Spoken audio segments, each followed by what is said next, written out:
Hi అండి, ఈరోజు మీకోసం ఒక ఇంట్రెస్టింగ్ హర్రర్ స్టోరీ. సతీష్ ఒక థియేటర్లో పనిచేస్తున్నాడు. తను మేనేజర్ కావటం వల్ల రెండో ఆట ముగిసిన తర్వాత థియేటర్ మొత్తం ఒకసారి వెతికి అంతా బాగుందని నిర్ణయించుకుని తాళాలు వేసి వాచ్మెన్కి ఇచ్చి తర్వాత కానీ ఇంటికి బయలుదేరేవాడు కాదు.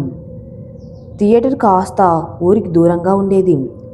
అందువల్ల రిలీజ్ సినిమా అయితే తప్ప రెండో ఆటకు పెద్దగా జనం ఉండేవారు కాదు. అయితే ఎప్పట్లాగే ఈరోజు కూడా థియేటర్ మొత్తం తిరుగుతూ చూస్తున్నాడు. ఎందుకో తెలియదు, ఈరోజు ఏదో కాస్త ఇబ్బందికరంగా ఉంది వాతావరణం. ఉన్నట్టు ఉండి ఆకాశం మొత్తం మేఘాలు కమ్ముకొని విపరీతంగా గాలి వేస్తుంది. కంగారుగా తాళాలు వేసి వాచ్మెన్కి ఇచ్చి బండి స్టాండ్ తీశాడు. బండి పంక్చర్ పడి ఉండడం చూసి బండిని తిట్టుకుంటూ వాచ్మెన్ని సైకిల్ అడిగి తీసుకొని ఇంటికి బయలుదేరాడు. సమయం 1 గంట సుమారు కావస్తుంది. విపరీతమైన గాలి వల్ల సైకిల్ ఎంత తొక్కినా ముందుకు కదలడం లేదు. సతీష్కి ఆయాసం వస్తుంది. ఇంటికి వెళ్ళాలంటే సుమారు 9 కిలోమీటర్లు సైకిల్ తొక్కాలి. కాస్త దూరంలో వచ్చేటప్పటికి చిన్నగా చినుకులు ప్రారంభమయ్యాయి. ఎప్పట్లాగే కాస్త గాలికే కరెంట్ తీసేసే పవర్ డిస్ట్రిబ్యూషన్ తమ పని తాము చేశారు. సైకిల్కి ఉన్న డైనమా ఆన్ చేసి మెల్లగా సైకిల్ తొక్కుతున్నాడు. ఆ డైనమా కూడా తను తొక్కే వేగానికి వెలగనా వద్దా అన్నట్టు వెలుగుతుంది. చినుకులు పడ్డం ఆగిపోయాయి. గాలి కూడా కాస్త తగ్గుముఖం పట్టింది. సైకిల్ వేగం పుంజుకుంది. ఇల్లు చేరటానికి ఇంకో 5 కిలోమీటర్లు మాత్రమే ఉంది. దారిలో ఒక పంట కాలువపై ఉన్న వంతెన దాటి 2 కిలోమీటర్లు వస్తే కానీ ఊళ్ళోకి రాడు. రోజు బండి మీద రావటం వల్ల ఎప్పుడూ దారి గురించి, దారిలో వచ్చే వాటి గురించి పెద్దగా పట్టించుకోలేదు. కానీ ఇప్పుడు సైకిల్ మీద ప్రయాణం కావటంతో దారి మొత్తము తెలుస్తుంది. మెల్లగా వంతెన సమీపించాడు. వంతెనకు అడ్డంగా ఒక నల్లటి దుంగ పడేసి ఉంది. అతను అదేం పట్టించుకోకుండా దాన్ని ఎక్కించి వచ్చేశాడు. కాల్వకు అవతల తను సైకిల్ తొక్కుతుంటే కాల్వకి యువతల ఎవరో సైకిల్ తొక్కుతూ వస్తున్నారు. చీకటి వల్ల అవతల ఎవరన్నది సరిగ్గా కనిపించడం లేదు. ఇంకో 10 అడుగుల దూరంలో ఊళ్ళోకి వస్తాడనగా తనతో పాటు సైకిల్ తొక్కుతున్న వ్యక్తి సడన్గా కనిపించకుండా పోయాడు. అదేం పట్టించుకొని సతీష్ ఊళ్ళోకి రాగానే ఊరి మొదట్లో ఉన్న రామాలయం దగ్గర ఆగి ఆ గుళ్ళో వెలుగుతున్న లైట్ కాంతిలో నూతిలో నీళ్లు తోడి కాళ్ళు కడుక్కొని దేవునికి ఒక దండం పెట్టి మళ్ళీ సైకిల్ ఎక్కి మెల్లగా ఇంటికి చేరుకున్నాడు. భోజనం చేసి నిద్రకు ఉపక్రమించాడు. ఎప్పుడు లేంది సైకిల్ తొక్కటం వల్ల బాగా అలసిపోయాడేమో, బాగా నిద్రపోయాడు. తెల్లవారింది. ఉదయాన్నే నిద్రలేచి తన పనులన్నీ ముగించుకుని థియేటర్కి వెళ్ళటానికి ప్రయాణమయ్యాడు. నిన్నట్లాగానే ఊరి చివర ఉన్న రామాలయం దగ్గర ఆగి కాళ్ళు కడుక్కొని దేవుని దండం పెట్టుకున్నాడు. గుడి దగ్గర చాలామంది జనం ఉన్నారు. వాళ్ళంతా ఏదో మాట్లాడుకుంటున్నారు. తనకేం అర్థం కాక అడుగుదామనుకొని డ్యూటీకి ఆలస్యం అవుతుందని వెంటనే ప్రయాణమయ్యాడు. కరెక్ట్గా పంటకాలం వంతెన దగ్గరకు వచ్చేటప్పటికి అక్కడ కూడా జనం గుమిగుడి ఉన్నారు. వంతెన చివరికి వచ్చి చూసేటప్పటికి తన పై ప్రాణాలు పైనే పోయాయి. అక్కడ వంతెనకు అడ్డంగా ఒక తలలేని మొండెముంది. అంతే, ఉన్నట్టుండి సతీష్కి ఒళ్ళంతా చెమటలతో తడిచిపోయింది. మెల్లగా సైకిల్ దిగి ఆ శవం పక్కన నుంచి తప్పుకొని యువతలికి వచ్చి ఆ వంతెన పక్కనున్న మామిడి చెట్టు కింద ఉన్న కిల్ల బడ్డీ దగ్గర ఆగి ఒక సోడా తీసుకుని ముఖం కడుక్కొని కాసేపు ఆ పక్కనే ఉన్న బల్ల మీద కూర్చుండిపోయాడు. అక్కడందరూ దాని గురించి రకరకాలుగా మాట్లాడుకుంటున్నారు. సతీష్ కాస్త తేరుకొని మళ్ళీ థియేటర్కి బయలుదేరాడు. 10 నిమిషాల్లోనే థియేటర్కి చేరుకున్నాడు. థియేటర్ దగ్గర కూడా పోలీసులు జనం ఉండటం చూసి కంగారుగా లోపలికి వెళ్ళబోయాడు. ఇంతలో ఒక పోలీస్ కానిస్టేబుల్ లోపలికి వెళ్ళకూడదని అతన్ని ఆపబోయాడు. ఇంతలో వాచ్మెన్ పరుగున వచ్చి ఆ కానిస్టేబుల్కి ఆయనే మేనేజర్ అని చెప్పగానే ఆ కానిస్టేబుల్ అతన్ని లోపలికి తీసుకెళ్లాడు. ఇదంతా చూసిన సతీష్కి ఏం అర్థం కాలేదు. లోపలికి వెళ్తుండగా కిటికీలో నుంచి లోపల ఓనర్ కారు పోలీసులతో ఏదో కాస్త గట్టిగా మాట్లాడుతున్నట్టు కనిపించింది. సతీష్ ఆఫీస్లోకి అడుగు పెడుతుండగానే పోలీసులు బయటకు వెళ్ళిపోయారు. సతీష్ లోనికి వస్తూనే థియేటర్ యాజమాని అయిన సాంబశివరావు గారిని ఏం జరిగింది సార్ అని అడిగాడు. ఆయన చెప్పింది విని మొదట కంగారు పడ్డాం, తర్వాత కాస్త స్థిమితపడ్డాడు. సాంబశివరావు గారు వెళ్ళిపోతూ ఈరోజు థియేటర్లో అన్ని ఆటలు ఆపేయమని చెప్పి వెళ్ళిపోయారు. సతీష్ కూడా ఇక చేసేది లేక తాళాలు వాచ్మెన్ చేతికిచ్చి వెళ్తూ ఉండగా వాచ్మెన్ అడిగాడు, ఏమైందయ్యా, ఎందుకు పోలీసులు వచ్చారు అని.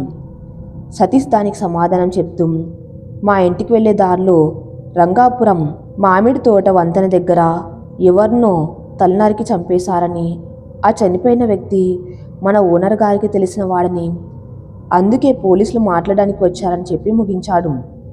ఈ విషయం చెప్పి సైకిల్ ఇంకా థియేటర్ తాళాలు వాచ్మెన్ చేతికిస్తూ తన స్టాఫ్ అందరికీ ఇళ్లకు పొమ్మని చెప్పి గాలి తగ్గిన తన బండి తీసుకుని రోడ్డెక్కాడు. సమయం మధ్యాహ్నం 2 గంటలు కావస్తుంది. తన బండిని నెట్టుకుంటూ వచ్చి నారాయణ సైకిల్ షాప్ దగ్గర ఆగాడు. అక్కడ బండి సరిచేసుకుని ఇంటికి బయలుదేరాడు. ఆ రోజు కాస్త ఎండ గట్టిగా కాస్తుంది. సరిగ్గా ఆ సంఘటన జరిగిన ప్రాంతానికి 1/2 కిలోమీటర్ దూరంలో ఉండగా ఉన్న పొలంగ వాతావరణం చల్లబడి చల్లటి గాలి వేస్తుంది. సతీష్కి ఇదంతా ఏదో వింతగా అనిపించినా అదేం పట్టించుకోకుండా ముందు వెళ్ళిపోయాడు. సరిగ్గా సంఘటన జరిగిన ప్రాంతానికి చేరుకున్నాడు. అక్కడ ముందున్నంత జనం లేరు, కానీ 2 కానిస్టేబుల్ మాత్రం ఉన్నారు. ఆ ప్రాంతానికి రాగానే సతీష్ గుండె ఎందుకో వేగంగా కొట్టుకుంటుంది. వంతెన ఎక్కుతూ పక్కనే ఉన్న నెత్తురు మరకలు చూశాడు. గుండె వేగం పెరిగి ఒళ్ళంతా చెమటలు పట్టేశాయి. మెల్లగా తమాయించుకొని ఊళ్ళోకి వచ్చేశాడు. ఎదురుగా రామాయణం దగ్గర బండి ఆపకుండా దండం పెట్టుకుంటూ వెళ్ళిపోయాడు.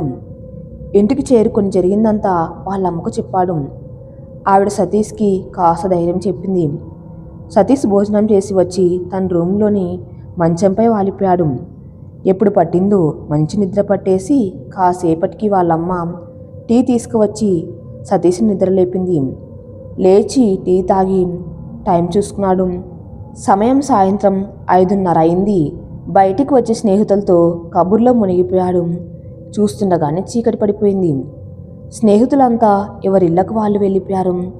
సతీష్ కూడా ఇంటికి వచ్చి స్నానం చేసి భోజనం చేసి తన రూమ్లోకి వెళ్ళి మంచంపై వాలిపోయాడు. మెల్లగా నిద్రలోకి జారుకున్నాడు. కాసేపటికి ఎవరో పిలిచినట్టు తుల్లిపడి లేచాడు. ఉన్నట్టు ఉండి నిన్న రాత్రి జరిగిన విషయం ఒకటి గుర్తుకొచ్చింది. తాను ఆ రోజు వంతెనకు అడ్డంగా ఉన్న దుంగని సైకిల్తో తొక్కుకొని వచ్చిన విషయం, అది దుంగ కాదని ఆ మొండెమని తెలిసి వచ్చింది. అంతే, అప్పటిదాకా చల్లగా ఉన్న తన గది వేడిగా మారిపోయింది. అతని ముఖమంతా ముచ్చెమటలు పట్టేశాయి. ఇక రాత్రంతా అతని నిద్రలేదు.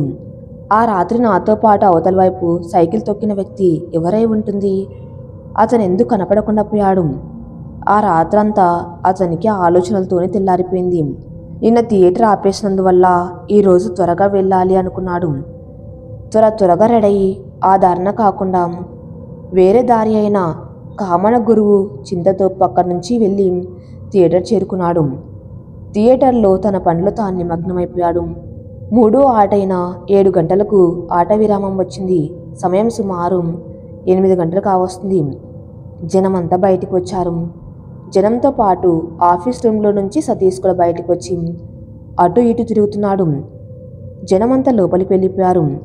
సతీష్ మాత్రం ఇంకా అటు ఇటు తిరుగుతూ చూసి వాచ్మెన్ దగ్గరకు వచ్చి థియేటర్ వెనకనున్న లైట్ సరిగ్గా వెలగటం లేదని కొత్తది కొనాలని చెప్పి వెళ్ళిపోయాడు. అదేదో చూద్దామని సతీష్ థియేటర్ వెనక్కి వెళ్ళాడు. కాస్త దూరంలో థియేటర్ గోడ పక్కన వాచ్మెన్ సైకిల్ మీద ఎవరు కూర్చున్నారు. సినిమా వేసి చాలాసేపు అయింది, లోపలికి వెళ్ళమని సతీష్ ఎంత అరచినా ఆ వ్యక్తి కదలడం లేదు. ఎవరో చూద్దామని సతీష్ ముందుకు కదిలాడు. తను ముందుకు వెళ్తున్న కొద్దీ ఆ రూపం కొద్దిగా మాయమవుతుంది. సతీష్ కాళ్ళలో వణుకు మొదలైంది. ఆ రూపం ఆ రోజు రాత్రి తను వెంటాడుతూ వచ్చిన రూపంలానే ఉండటంతో సతీష్ ఇక ముందుకు వెళ్లకుండా వెనుతిరిగి ఆఫీస్ రూమ్లోకి వెళ్ళిపోయాడు. ఎందుకో తెలియదు, అతని కాళ్ళు చేతులు వణికిపోతున్నాయి. గొంతు తడారిపోయింది. అతని ఆలోచనలు ఎక్కడికో పోతున్నాయి. అదే సమయంలో సడన్గా ఫోన్ మోగింది. ఆ శబ్దానికి సతీష్ తుల్లిపడి తన సీట్లో పడ్డాడు. ఫోన్ వంక భయం భయంగా చూస్తూ వణుకుతున్న చేత్తో రిసీవర్ తీసి ఎవరు అన్నాడు.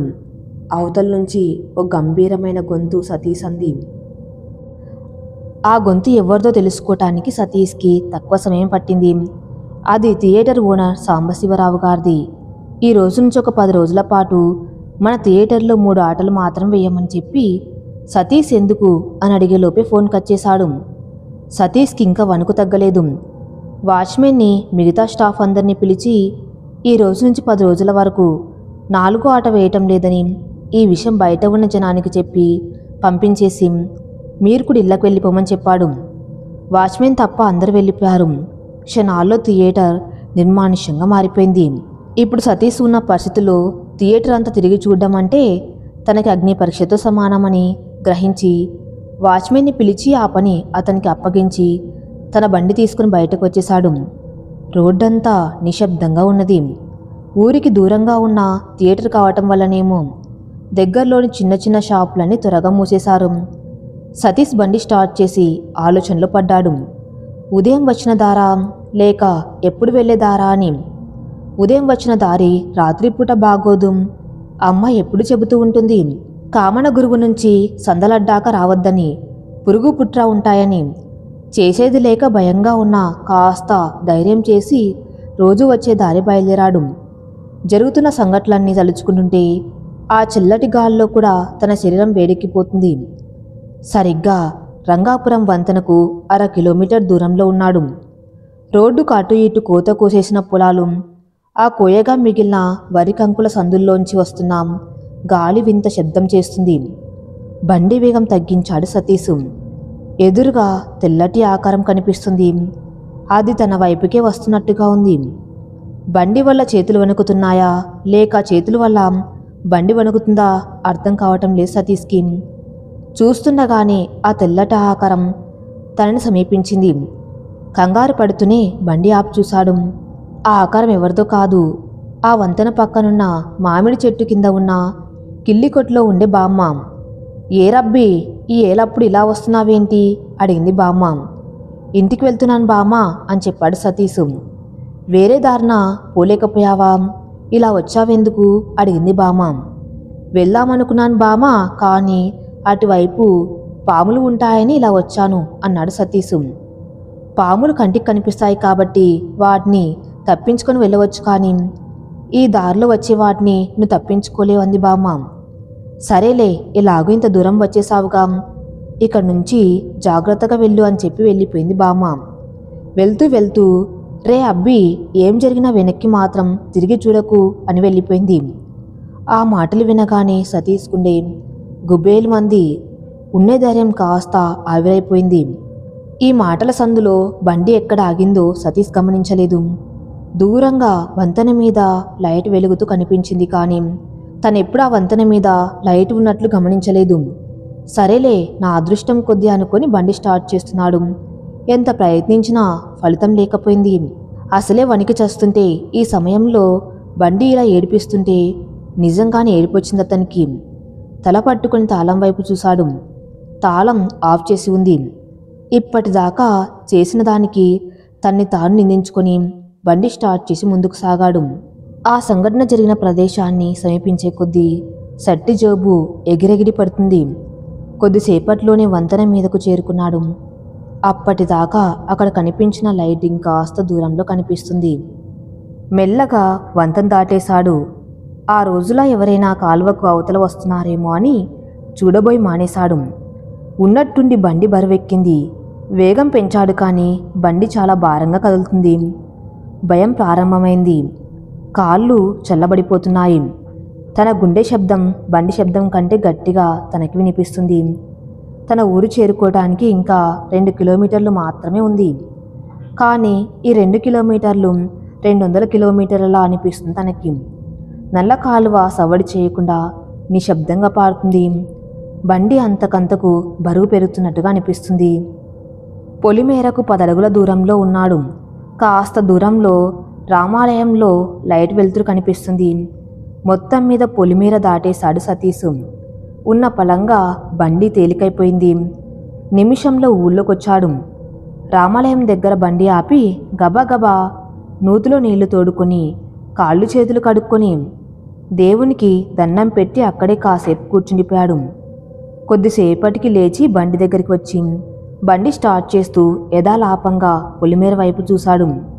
అక్కడ దృశ్యం చూసి ఈసారి సతీష్కి ఒక్కసారిగా కాళ్ళు కాదు ఒళ్ళు మొత్తం చల్లబడిపోయింది. దూరంగా పొలిమేరకు అవతల ఒక నల్లని ఆకారం లక్ష్మణరేఖ గీసినట్టుగా ఆగిపోయి తన వంకే చూస్తుంది. సంఘటన జరిగిన రోజు తనకు సైకిల్ మీద వెంటాడిన అదే ఆకారం, థియేటర్ గోడ పక్కన సైకిల్ మీద కూర్చున్న అదే ఆకారం, చింతనిప్పులా బగబగ మండుతున్న కళ్ళతో తననే తీక్షణంగా చూస్తుంది. అంతే, మరో క్షణం దబ్బున శబ్దం. సతీష్ కింద పడిపోయాడు. కాసేపటికి చినుకులు పడుతున్నాయి. మెలకు వచ్చి గబాలన పైకి లేచాడు. సతీష్ మీద పడ్డవి చినుకులు కాదు, ఎవరో ముఖాన నీళ్లు కొట్టారు. తెల్లారింది. చుట్టూ జనం పోగై తన్ని విచిత్రంగా చూస్తున్నారు. జనాన్ని తప్పించుకొని బండి దగ్గరికి వచ్చి బండి స్టార్ట్ చేస్తున్నాడు. కానీ బండి చేతికి దొరకటం లేదు. వెనక్కి తిరిగి చూశాడు. తన శరీరం నేల మీద పడి ఉంది. అందరినీ పిలుస్తున్నాడు కానీ ఎవరూ తన్ని చూడ్డం లేదు. తన తల్లిదండ్రులు అక్కడికి వచ్చారు. వాళ్ళతో పాటు డాక్టర్ కూడా వచ్చాడు. తన గుండె ఆగిపోయి చనిపోయాడని ధృవీకరించి డాక్టర్ వెళ్ళిపోయాడు. తనకేం అర్థం కావటం లేదు. తల పైకెత్తి మళ్ళీ పొలిమేర వైపు చూశాడు. ఈసారి ఒక తలలేని మొండం తన వైపు తిరిగి నించొని ఉంది. తర్వాత అది వెనక్కి తిరిగి వంతెన వైపు నడుచుకుంటూ వెళ్తుంది. అంబులెన్స్ వచ్చింది. తన శరీరాన్ని ఎక్కడికో తీసుకెళ్తున్నారు. సతీష్ దాని వెనక పరిగెడుతున్నాడు. కాసేపటికి అది ఒక ఇంటి ముందు ఆగింది. అది తన ఇల్లే. చుట్టూ జనం, తన మిత్రులందరూ ఏదో మాట్లాడుకుంటున్నారు. తన శరీరాన్ని వాకిట్లో పడుకోబెట్టారు. థియేటర్ ఓనర్ సాంబశివరావు గారు ఒక దండ తీసుకువచ్చి వేశారు. సతీష్కి ఆ బామ్మ చెప్పిన ఎట్టి పరిస్థితుల్లో వెనక్కి తిరిగి చూడవద్దన్న మాట గుర్తొచ్చింది. ఇంతలో ఎవరో మళ్ళీ ముఖాన నీళ్లు కొట్టారు. తుల్లి పళ్ళేచాడు. సతీష్ వాళ్ళమ్మ తిడుతుంది. నిన్న మీ థియేటర్లో ఏదో దయ్యం సినిమా రిలీజ్ అని చెప్పి రాత్రి ఆలస్యంగా వచ్చి తెల్లవార్లు ఎదవ కలవరింతలు పెట్టావు అని. అప్పటి గన అర్థం కాలేదు సతీష్కి తాను కలగన్న విషయం. గబగబా లేచి స్నానం చేసి టిఫిన్ చేసి డ్యూటీకి బయలుదేరటానికి బయటికి వచ్చాడు. ఇంతలో బయట దృశ్యం చూసి నవ్వుకుంటూ బండెక్కి థియేటర్కి వెళ్ళిపోయాడు సతీష్. భయం ఎంతటి వారినైనా ఇబ్బంది పెట్టగలదు.